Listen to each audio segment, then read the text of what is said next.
नमस्कार मित्रांनो, स्वागत आहे तुम्हा सर्वांचंच आपल्या आजच्या या व्हिडिओमध्ये। आजच्या आपल्या या व्हिडिओमध्ये आपण स्क्रीनवर दिसत असल्याप्रमाणे ठरलं तर मग या मालिकेच्या पुढील काही येणाऱ्या भागांचे लेटेस्ट त्याचबरोबर इंटरेस्टिंग अपडेट जाणून घेणार आहोत। त्यामुळे पटापट व्हिडिओला लाईक करा, तसेच चॅनलला सबस्क्राईब करून बेल आयकॉन आठवणीने प्रेस करायला विसरू नका। मित्रांनो, आजचा व्हिडिओ हा खूपच जास्त इंटरेस्टिंग आणि मनोरंजक असणार आहे, कारण आजच्या व्हिडिओमध्ये आपण जाणून घेणार आहोत की कशा प्रकारे सायली ही स्वतःच्या अकलेचा वापर करून त्याचबरोबर अर्जुनची मदत घेऊन प्रियाचा खोटारडेपणा सर्व सुभेदार कुटुंबियांच्या समोर आणणार आणि ते सुद्धा प्रिया स्वतःच्या तोंडाने सगळं काही खरं सगळ्यांना सांगून टाकणार। आता नेमकं काय घडणार आणि कसं घडणार हे जाणून घेण्यासाठी तर तुम्हाला आपला आजचा व्हिडिओच पूर्ण पाहावा लागेल। त्यामुळे व्हिडिओला लाईक करा, तसेच चॅनलला सबस्क्राईब करून बेल आयकॉन आठवणीने प्रेस करत जा, कारण तुमचा एक लाईक हा आमच्यासाठी खूप महत्त्वाचा आणि मोलाचा असतो।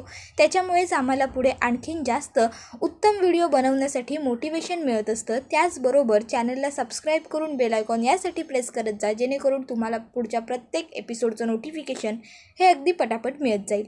तर मित्रांनो, अजिबात वेळ वाया न घालवता सुरुवात करूया आपण आपल्या आजच्या व्हिडिओला, म्हणजेच ठरलं तर मग या मालिकेच्या पुढील काही येणाऱ्या भागांच्या अपडेटना। तर आतापर्यंत आपण असं पाहिलंय की आता प्रतिमा ही मला भेटली आणि ही एवढी मोठी गोष्ट प्रतिमा विसरली असा जो काही भास प्रियाने सगळ्यांच्या मनामध्ये तयार केलेला असतो, त्याच्यावरती बाकी सगळ्यांचा तर विश्वास पटलेला असतो, पण सायलीला मात्र डाऊट असतो की कदाचित प्रियाच खोटं बोलत असेल, ती प्रतिमा आत्यांकडे त्यांना भेटायला गेलीच नसेल। आता अशा बऱ्याच गोष्टी सायलीच्या डोक्यामध्ये सुरू असतात, पण आता मात्र सायली ही शुअर नसल्या कारणामुळे ती काही बोलत नाही। पण ज्यावेळेस ती रात्री झोपायला खोलीत येते त्यावेळेस अर्जुन हा तिच्या आधी झोपून गेलेला असतो। त्यामुळे मग आता सायली ही खोलीत एकटीच जागी असते आणि तिच्या डोक्यात आता विचारांचे चक्र सुरू झालेले असते आणि त्यामुळे तिला झोपसुद्धा येत नसते। तिच्या डोक्यात राहून राहून सतत एकच गोष्ट येत असते की कदाचित प्रिया प्रतिमा आत्यांना भेटायला गेलीच नव्हती, ती कुठेतरी दुसरीकडेच गेली होती। आणि मग तिला विचार येतो मनात, कदाचित ही ॲडव्होकेट दामिनी ज्या साक्षीची केस घेणार आहेत त्यांच्याकडे गेली असेल तर, किंवा आता पुन्हा एकदा महिपत हा काहीतरी नवीन प्लॅन बनवतच असेल ॲडव्होकेट दामिनीच्या मदतीने अर्जुन सरांना हरवण्यासाठी। कदाचित प्रिया त्याच्यामध्ये जर महिपतची आणि त्या ॲडव्होकेट दामिनीची साथ देत असेल तर, पण मग आता हे सगळं मला कळणार तरी कसं जाणून घेऊ मी हे सगळं? आयडिया, आता काही दिवसांकरता अश्विन भाऊजी हे कॅम्पला जात आहेत, ते सकाळी 4 वाजता निघणार आहेत असं ते स्वतःहूनच म्हणालेत। मग मी ते एकदा का निघून गेले की प्रियाच्या खोलीमध्ये माझा मोबाईल लावून ठेवते व्हिडिओ ऑन करून, मग प्रिया खोलीत काय काय करते दिवसभरात हे सगळं मला पाहायला मिळेल। त्याच्यात ती अशी छोटीशी एखादी तरी हालचाल नक्कीच करेल ज्यावरून मला काहीतरी क्लू मिळेल। आता सायली मनात ठरवल्याप्रमाणे प्रियाच्या खोलीमध्ये येऊन तिचा मोबाईल ठेवते आणि आता तिकडनं बाहेर पडत असताना त्या ठिकाणी प्रिया आलेली असते। आता प्रियाला बघून सायलीला थोडीशी भीती वाटते, पण सायली प्रियाला दाखवत नाही की तिला बघून भीती वाटलेली वगैरे आहे। आणि मग लगेचच प्रिया म्हणायला लागते, आज तू रस्ता चुकून माझ्या खोलीत आलीस का स्वतःच्या खोलीत जाता जाता? त्यावर सायली सांगते, अगं रस्ता मी कशी चुकेन, हे घर माझं आहे, विसरलीस का तू? माझ्याच घरात मीच कसं रस्ता चुकेन?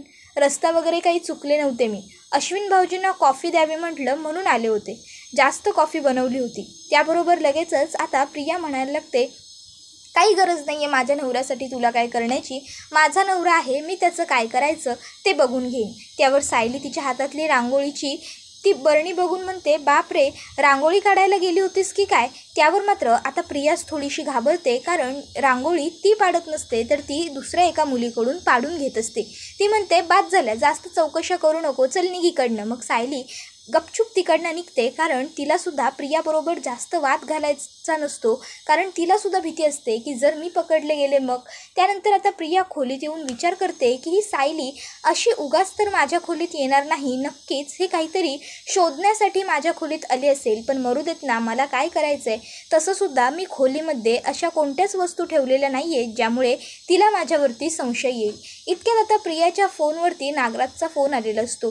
प्रिया अजिबात वेळ वाया न घालवता ठेवता फोन बघते आणि नागराजचा फोन बघून तिचा मूडच जातो. ती म्हणते आता हा नागोबा कशाला फोन करतोय, इतके दिवसांनी एकतर हा अश्विन सकाळ सकाळ बाहेर निघून गेलाय, आज मला जरा मोकळीत मिळणार होती तर या नागोबाने फोन केला, आता नक्की काहीतरी बॅड न्यूज देणार हा मला. मग प्रिया फोन रिसीव करते आणि मग ती खूपच खुश होऊन जाते. बरं बरं ठीक आहे असं म्हणत ती फोन कट करते आणि आनंदाने नाचायला लागते. ती म्हणत असते येस, कसली हुशार आहे मी, म्हणजे त्या नागोबाने मला त्या रविराज किल्लेदारच्या घरामध्ये प्रियापासून तन्वी बनवून आणली आणि माझं भाग्यच चमकलं. पण त्या आश्रम केसमध्ये फुकट अडकत होते, पण आता हे ॲडव्होकेट दामिनीमुळे त्यातून सुद्धा मी बाहेर पडणार आणि अश्विनबरोबर लग्न करून अगोदरच मी माझं नशीब चमकवलं आहे. आता सुभेदारांची सगळी प्रॉपर्टी तर माझ्या खिशात जाणारच आहे. येस. आता हे सगळं ती बोलत असताना तिला हे माहीत नसतं की हे सगळं व्हिडिओ शूट होत आहे. तर आता सायली ही तिच्या कामांना लागलेली असते, पण तिच्या डोक्यात मात्र सतत हेच विचार सुरू असतात की मी प्रियाच्या खोलीत जो कॅमेरा ठेवला आहे त्याचा काही उपयोग होईल ना, प्रिया असं काहीतरी बोलेल ना, किंवा त्याच्यामध्ये असं काहीतरी शूट होईल ना की ज्यामुळे मला घरच्यांना दाखवता येईल काहीतरी. त्याबरोबर आता अर्जुन हा सायलीला म्हणत असतो, मिसेस सायली जरा मला टेबलावरची तेवढी ती फाईल द्या, ती रेड कलरची. आता मात्र सायलीचं अर्जुन काय बोलतो याच्याकडे लक्षच नसतं, कारण ती तिच्याच विचारांमध्ये मग्न असते. तिच्या डोक्यात फक्त आणि फक्त प्रियाचे हेच विचार सुरू असतात की मला पुरावे मिळतील ना वगैरे वगैरे. आता अर्जुन हा सायलीला म्हणायला लागतो, मिसेस सायली फाईल देत आहे ना. सायलीचं लक्ष नसतं. मग अर्जुन उठून तिच्याकडे येतो आणि तिला हलवत म्हणतो, लक्ष कुठे आहे, कधीपासून ही टेबलावरची फाईल मागतोय मी. त्यावर सायली म्हणते नाही काही नाही. त्याबरोबर तो फाईल घेतो आणि पुन्हा त्याचं काम करायला सुरुवात करतो. आता अर्जुनच्या लक्षात येतं की सायलीचं लक्ष कुठेतरी भलतीकडेच आहे आणि मग लगेचच अर्जुन हा हातातलं काम जरा 2 मिनटं बाजूला ठेवतो आणि सायलीकडे येत तिला विचारतो, काय झालं मिसेस सायली, तुमचं लक्ष कुठे आहे, मी तुमच्याशी बोलतोय पण तुमचं लक्ष नाही आहे, काही घडलं आहे का, कोणी तुम्हाला काही बोललं आहे का. त्यावर सायली सांगत असते, नाही असं काहीच नाही आहे, माझ्या डोक्यात थोडे वेगळे विचार सुरू होते. त्यावर अर्जुन विचारतो, वेगळे विचार म्हणजे नेमकं काय झालं आहे. त्यावर सायली म्हणते नाही काही नाही, तुम्हाला आणि घरातल्या सगळ्यांनाच आज एक खूप मोठं सरप्राईज मिळणार आहे, ज्यामुळे आपल्या घरातल्या सगळ्यांच्या डोळ्यावरचा पडदा कायमचा दूर होणार आहे. त्यावर अर्जुन म्हणतो, बापरे, नक्की तुम्ही असं काय केलं आहे, मला काही कळू शकेल का. त्यावर सायली सांगते, वेळ आली की सगळं समजेल, फक्त थोडा वाट पाहावी लागेल तुम्हाला. ते तसंही ते म्हणतात ना, सबर का फल मीठा होता है, थोडा वेळ वाट पहा मग बघा काय घडतंय ते. त्यानंतर आता अर्जुन हा सायलीला सांगतो, ठीक आहे तुम्हाला जे हवं आहे ते करा, पण असं काही करू नका की ज्यामध्ये तुम्ही अडकाल किंवा आपल्यासाठी आणखीन काहीतरी कॉम्प्लिकेशन तयार होईल. सायली म्हणते, नाही नाही मी असं काहीच करणार नाही. बरं माझ्याशी बोलण्यात तुम्ही वेळ वाया घालवू नका, तुम्ही तुमचं काम करा, मला माझी बरीच कामं आहेत. असं म्हणत सायली तिकडनं खाली निघून येते. आता अर्जुन विचार करतो, नेमकं मिसेस सायलींनी असं काय केलं असेल की ज्यामुळे आम्हाला पुरावे मिळतील, किंवा नक्की त्यांच्या डोक्यात काय सुरू असेल. जाऊ देत ना, मला माझं काम करायचं आहे. Arjun focus on your work असं म्हणत अर्जुन स्वतःच्या कामाला सुरुवात करतो. आता सायली विचार करते, अश्विन भाऊजींच्या येण्याची वेळ झालेली आहे, रात्र झाली आहे, सकाळी 4 वाजता गेलेत ते घरी यायच्या आत मला प्रियाच्या खोलीतून माझा मोबाईल बाहेर काढला पाहिजे. आता फक्त प्रियाला एकटीलाच खोलीतून बाहेर काढावं लागेल, पण जर अश्विन भाऊजी आले तर प्रिया तरी नाहीतर ते तरी दोघांपैकी कोणीतरी एक सतत खोलीत राहील. पण मग मी आता काय करू, प्रियाला खोलीच्या बाहेर कशी काढू, ही तर खोलीतून मगापासून बाहेरच आलेली नाही आहे. मग आता सायली आयडिया करते आणि प्रिया ज्यावेळेस किचनमध्ये येते त्यावेळेस तिचा फोन लपवून किचनमध्येच ओट्यावरती ठेवून घेते. आता प्रियाच्या लक्षात येत नाही की आपला फोन आपण न घेताच किचनमध्ये आलो आहे. त्याबरोबर आता सायली ही तिच्याकडे येते आणि तिला सांगते की अगं प्रिया, तुझा फोन बाहेरच राहिला आहे आणि तू आतमध्ये आलीस, रिंग वाजत होती, बहुतेक तुझ्याच फोनची वाजत होती. त्यावर लगेच प्रिया म्हणायला लागते, अगं मूर्ख मुली, मग इथे सांगायला येण्यापेक्षा माझा फोनच घेऊन यायची होतीस ना. सायली म्हणते, हवा असेल तर जाऊन घे, नाहीतर मरू दे तिकडे, माझं काम होतं सांगणं, मी केलं, भलाईचा काही जमानच नाही आहे, एवढं सांगितलं. त्याबरोबर लगेच प्रिया म्हणते, बास, उगाचच्या उगाच तुझी बकबक मला सांगू नकोस, निघ इकडनं, पुढे काय करायचं ते माझं मी बघून घेईन. आता प्रिया तिकडनं गेल्याबरोबर सायली पटकन प्रियाच्या रूममध्ये जाते, स्वतःचा मोबाईल काढते आणि लगेचच रूममध्ये निघून येते आणि त्यानंतर ती तो व्हिडिओ पाहायला लागते. तर त्या व्हिडिओमध्ये प्रियाने आपल्या सर्व गुन्ह्यांची कबुली दिलेली असते. ती नाचत असते, गात असते आणि म्हणत असते, येस, आता ही ॲडव्होकेट दामिनी त्या साक्षीला त्या आश्रम केसमधून सुखरूप बाहेर काढणार आणि एकदा का ती साक्षी जेलमधून सुटली की माझ्या डोक्याचं सुद्धा टेन्शन जाईल, म्हणजे मी सुद्धा त्या आश्रम केसमध्ये अडकणार नाही. आणि अश्विनबरोबर लग्न करून तर मी माझं नशीब ऑलरेडी चमकवलं आहे. आता सुभेदारांना सगळ्यांनाच मी माझ्या खिशात घातलेलं आहे आणि मग सगळ्यांची प्रॉपर्टीसुद्धा मला मिळणार आहे सुभेदारांची. त्याचबरोबर त्या रविराज किल्लेदारलासुद्धा थोड्या दिवसात मी मनवेन आणि मग त्याची प्रॉपर्टीसुद्धा माझ्या खिशात येईल. हा फक्त त्या नागोबाची काहीतरी विल्हेवाट मला लावावी लागेल असं ती म्हणत असते. मग आता सायली तो व्हिडिओ बघून खूप खुश होते आणि अर्जुनला म्हणायला लागते, अर्जुन सर, मी म्हटलं होतं ना तुम्हाला की मी काहीतरी असं घेऊन येणार आहे की ज्यामुळे तुम्हाला सरप्राईज मिळेल आणि आपल्या घरातल्या सगळ्यांच्या डोळ्यावरचा पडदा बाजूला होईल म्हणून. अर्जुन म्हणतो, मिसेस सायली प्लीज सरळ मुद्द्यावर या आणि जे काही सांगायचं आहे ते सांगा. Come to the point. मला ऑलरेडी भरपूर कामं आहेत. त्याबरोबर सायली ही अर्जुनला म्हणत असते की थांबा, दाखवतेस तुम्हाला. आणि मग लगेचच ती अर्जुनला तो व्हिडिओ दाखवते ज्यामध्ये प्रियाने सगळ्या गुन्ह्यांची कबुली दिलेली असते. आता अर्जुन म्हणत असतो की वा, वकील मी आहे, पण कुठल्या पद्धतीने कुठल्या स्ट्रॅटेजी वापरून तुम्ही खरं बाहेर काढू शकता हे तुमच्याकडून शिकण्यासारखं आहे.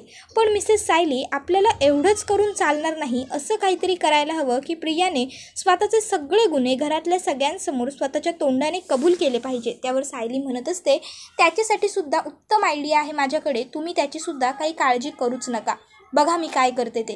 त्याबरोबर आता अर्जुन हा सायलीला विचारत असतो, मिसेस सायली आता नेमकं काय करणार आहात? अहो एखाद्या प्लॅनमध्ये तरी तुमच्या मला घ्या ना.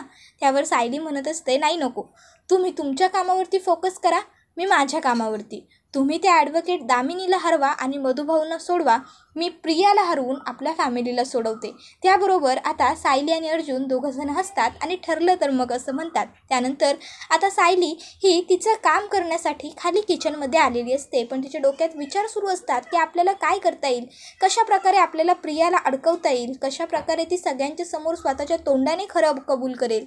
तर दुसरीकडे अर्जुन हा पुन्हा एकदा त्याच्या केसच्या कामाला लागलेला असतो आणि तो त्याचं काम करत असतो. दामिनीला अडकवण्यासाठी आजपर्यंत तिने कोणते वाईट मार्ग वापरून केस जिंकले आहेत ते सुद्धा अर्जुन चैतन्याकडून शोधून घेतो, जेणेकरून ते सुद्धा त्याला कोर्टात दाखवता येईल की ही बाई कधीच सत्याच्या बाजूने केस लढत नाही, ही कायम पैशासाठी केस लढते आणि ही स्वतः पुरावे क्रिएट करते नसले तरीसुद्धा. मग आता सायली ही ठरवते की मला काहीतरी असं करावं लागेल की ज्यामुळे प्रियाची स्वतःवरचा ताबा सुटेल आणि मग ती सगळं माझ्या मनाप्रमाणे करावं लागेल. पण आता मी असं काय करू की प्रिया स्वतःवरचा ताबा सोडू देईल म्हणून. मग आता इकडे अश्विन हा घरी आलेला असतो. तर आता प्रिया ही अश्विनला बघते आणि म्हणायला लागते, अश्विन अरे आलास तू, कधीपासून मिस करत होते मी तुला, कॉल करायचा होता पण मीच तुला कॉल केला नाही, म्हटलं की उगाचच्या उगाच कॉल करून डिस्टर्ब कशाला करू. त्यानंतर आता अश्विन हा प्रियाला सांगतो की मी तुझ्यासाठी तुझी फेवरेट कोल्ड्रिंक आणि त्याचबरोबर तुझं फेवरेट पेस्ट्री आणलं आहे, ते खाऊन घे, मला माहीत होतं तू मला मिस करतच असणार. त्यावर प्रिया म्हणते, बरं ठीक आहे, तू फ्रेश व्हायला जा, तोपर्यंत मी तुझ्यासाठी कॉफी घेऊन येते गरम गरम माझ्या हातची. त्यानंतर आपण दोघं एकत्र बसून तू कॉफी पी, मी कोल्ड्रिंक घेईन. त्यानंतर आता प्रिया तिकडनं गेलेली असते, अश्विन बाथरूममध्ये असतो. याच गोष्टीचा फायदा घेऊन सायली ही प्रियाच्या कोल्ड्रिंकमध्ये थोडीशी दारू मिक्स करते आणि तिकडनं निघून जाते. त्यानंतर आता प्रिया ते कोल्ड्रिंक पिते आणि हळूहळू तिला नशा चढायला लागते. प्रिया विचित्र वागायला लागते. तर हे सगळं काही बघून अश्विनला थोडं वियर्ड वाटतं. अश्विन हा प्रियाला विचारत असतो, तन्वी तुला काही होत आहे का? तन्वी काय झालं? पण तन्वी म्हणजेच प्रिया काहीच बोलत नसते. ती म्हणत असते, मला काय होतं आहे, मला काहीच नाही होत आहे, सध्या मला नाटकं करण्याची खूप सवय झाली आहे, त्या नागोबाने मला प्रियापासून तन्वी बनवली. आता प्रिया बडबडत हॉलमध्ये आलेली असते आणि मग तिचा जोरात आवाज ऐकून सगळेच जण तिकडे आलेले असतात. आता पूर्णाजी खाली येते आणि अश्विनला विचारत असते, अश्विन अरे काय रे, काय सुरू आहे हे सगळं? त्यावर अश्विन म्हणत असतो, पूर्णाजी अगं मलासुद्धा काही कळत नाही आहे, ही तन्वी अशी वेड्यासारखी काय बडबडती येते. म्हणजे आम्ही दोघंजणं एकत्र बसलो होतो, मी कॉफी प्यायलो, ती कोल्ड्रिंक प्यायली आणि त्यानंतर हे काहीतरी असं विचित्र बडबडायला लागली आहे. अगं मी स्वतः ते कोल्ड्रिंक आणलं होतं तिच्यासाठी. तर आता इकडे प्रिया म्हणत असते, ए सारखं तन्वी तन्वी तन्वी नको बोलूस, माझं नाव प्रिया आहे, प्रिया मधुकर, मी खरी तन्वी नाही आहे. तुम्हाला माहिती आहे मी तन्वी कशी बनले? नागोबा आहे ना नागोबा, त्याने बनवलं मला तन्वी. आणि मग ती पुढे सांगायला लागते की पैशांसाठी मी हे सगळं काही नाटक करते, मला तुझी पण प्रॉपर्टी हवी आहे आणि त्या किल्लेदारची पण त्या किल्लेदारची प्रॉपर्टी मला मिळण्यात जरा एक अडथळा आहे आणि तो म्हणजे तो नागोबा. त्याबरोबर आता सायली विचारते, प्रिया नागोबा कोण गं? त्यावर लगेच प्रिया बोलते, तुला नागोबा नाही माहिती? अगं नागोबा म्हणजे तो नागराज किल्लेदार, जो त्या रविराज किल्लेदारच्या प्रॉपर्टीवरती असा नागोबासारखा फणा काढून बसला ना, तो आहे तो. त्याला सगळी प्रॉपर्टी हवी आहे त्या किल्लेदारची. म्हणूनच तर त्याने 22 वर्षांपूर्वी त्या वेड्या प्रतिमाचा, त्या हुशार किल्लेदारचा आणि त्यांच्या त्या मुलीचा म्हणजे तन्वीचा ॲक्सिडेंट घडवून आणला.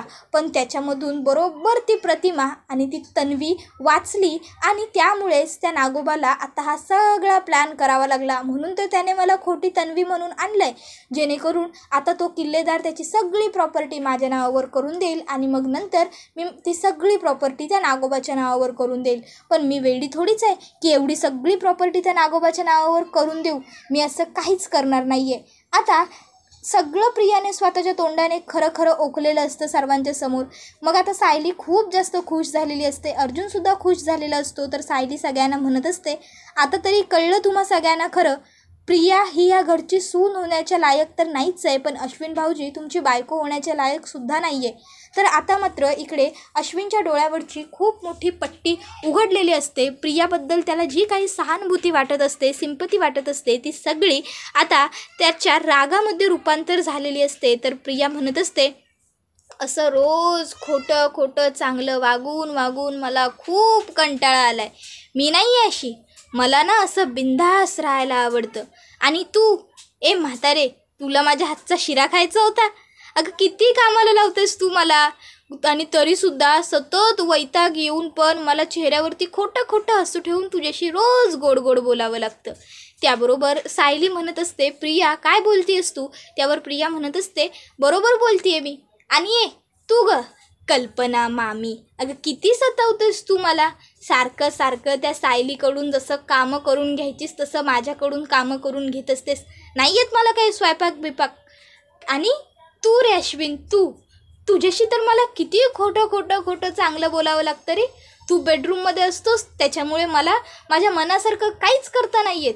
ना कोणाशी खोलीत मी फोनवर बोलू शकते, ना मला एखाद्या गोष्टीचा आनंद झाला तर मी सेलिब्रेट करू शकते. सतत तुझी भीती माझ्या मनात असते. अश्विन आला तर ह्याला कुठे जगणं म्हणतात? प्रिया मधुकर अशी अजिबात नाही आहे. मला बिंदास जगायला आवडतं, बिंदास असं म्हणत आता प्रियाला गुंगी येते आणि प्रिया बघता हॉलमध्ये जमिनीवरतीच झोपून जाते. आता मात्र सगळ्यांना आश्चर्यच वाटलेलं असतं. आणि मग आता पुढे घडणार काय हे जाणून घेण्यासाठी तुम्ही मात्र आपल्या चॅनलला नक्की सबस्क्राईब करा आणि बेल आयकॉन आठवणीने प्रेस करा. त्याचबरोबर पुढे घडणार काय, आता नेमकं अश्विनच्या समोर प्रियाचं खरं रूप तर आलेलंच आहे. मग तो प्रियाला बायको म्हणून स्वीकारणार की तिला घराच्या बाहेर काढून टाकणार, ते कमेंट करून नक्कीच सांगा. त्याचबरोबर आता प्रियाचं खरं रूप सायलीने सगळ्यांच्या समोर आणलेलं आहे. मग आता सगळेजण प्रियाला कशी हकलपट्टी करणार, तुम्हाला काय वाटतं ते आम्हाला कमेंटमध्ये नक्कीच सांगा. त्याचबरोबर आपल्या व्हिडिओला लाईक करा, चॅनलला सबस्क्राईब करा आणि आपला हा व्हिडिओ तुमच्या जास्तीत जास्त कुटुंबियांबरोबर तसेच मित्रपरिवारांबरोबर नक्की शेअर करा, जेणेकरून त्यांनासुद्धा आपला हा व्हिडिओ पाहता येईल आणि सगळ्यांनाच आपल्या व्हिडिओचा आनंद घेता येईल. पुढचा व्हिडिओ येईपर्यंत टाटा बाय बाय, धन्यवाद.